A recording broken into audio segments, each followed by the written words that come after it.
I view the keys to mentoring as really not making mentoring about discipline. It's more about leading and encouraging. Many times that'll look like just meeting with them during a recess, having a lunch with them once in a while, just encouraging them, knowing that I care.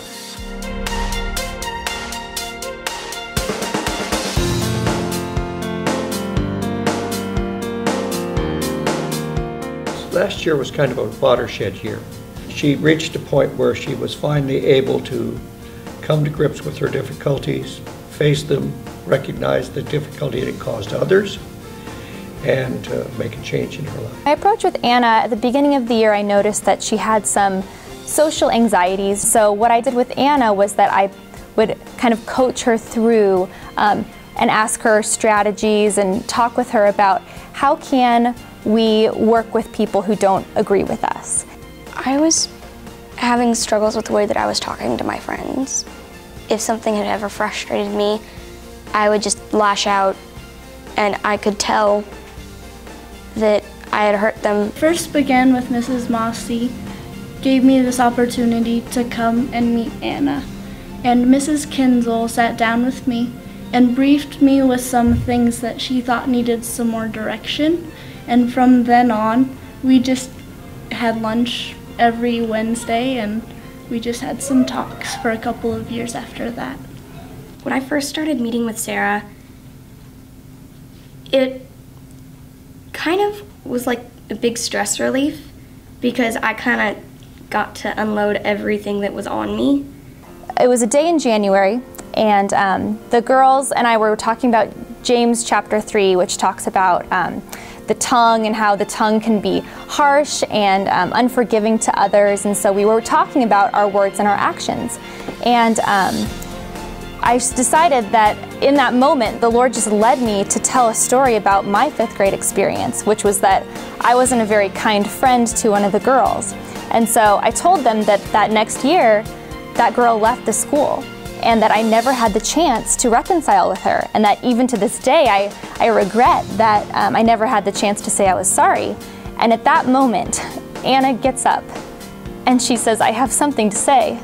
And she gets out of her chair, she walks to the front of the class, and she says, as I look at all of your faces, and I look at every one of you in the room, I know that I've hurt every single one of you in here, and I want to say that I'm sorry. When Mrs. Cooper told that story, kind of the thing that went through my mind when she said that she never got to apologize to that girl was, I've never apologized to anybody here, and yet I've hurt them over and over again. And if I've never said sorry, then nothing's gonna really happen. And I knew that I needed to do something about it. So I did. I made it happen.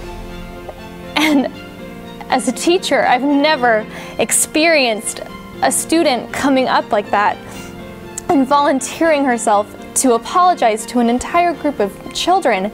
And so I walked up to her and I gave her a hug and I said, class, let's pray. Let's pray and reconcile this. And without me even saying anything, all of my class got up and came around her, and we prayed as a class, and it was the most incredible moment I've ever had as a teacher. And the first thing that I thought as I saw everybody else coming up too was like a wave of peace and forgiveness, and it was amazing to know that they had my back.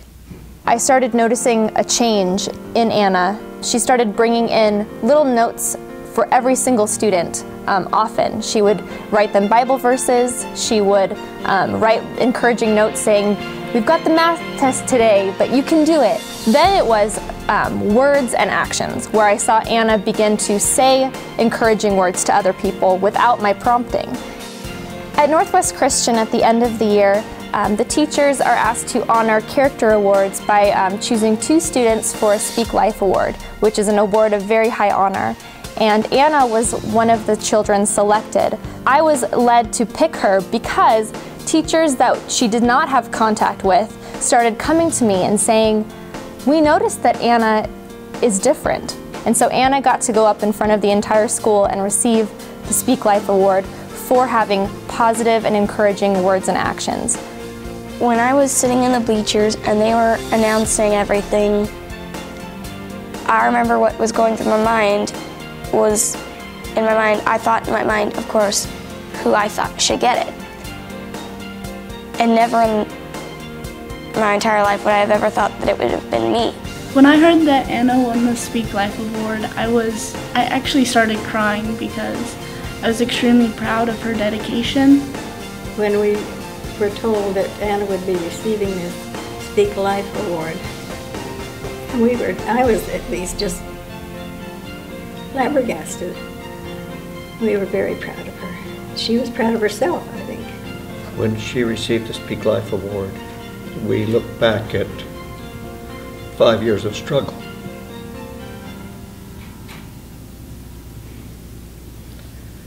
It was a total turnaround, and we thank God for that.